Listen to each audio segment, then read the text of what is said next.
Let me start off by saying, President Lula, don't worry, when we have the BRICS meeting, the issue of currency is top on the agenda. So we are going to discuss it. President Macron, I just want to start off on a very positive note. Africa should never be seen as a continent that needs generosity. We want to be treated as equals. Even in the multilateral institutions, we want to be treated as equals. You will have heard President Sisi talking about the 100 billion that was promised in Paris. President Sassou Nguesso yesterday as well also spoke about it at the dinner. Now, there is that issue that a number of the commitments that have been made have not really been fully lived up to.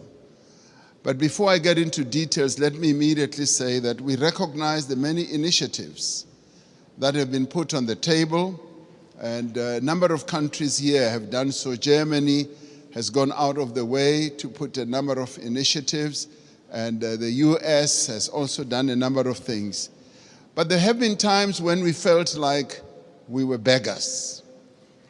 I played a key role as chair of the African Union during the COVID period.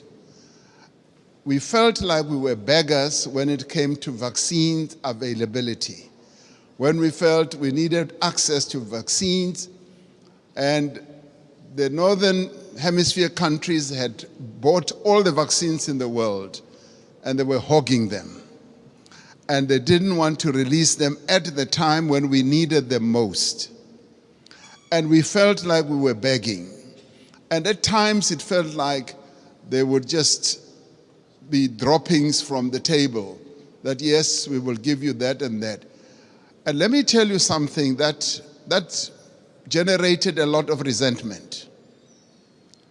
We resented that, and it got worse when we said we want to manufacture our own vaccines. And when we went to the WTO, there was a lot of resistance, enormous resistance. And we kept saying, what is more important, life or profits by your big pharmaceutical companies? And that too, I must tell you now, generated and deepened that disappointment and resentment on our part, because we felt like life in the Northern Hemisphere is much more important than life in the global South. And these are issues that need to be addressed. And I'm glad that we are all seated here like this, because we've got to get to the heart of these matters and address them.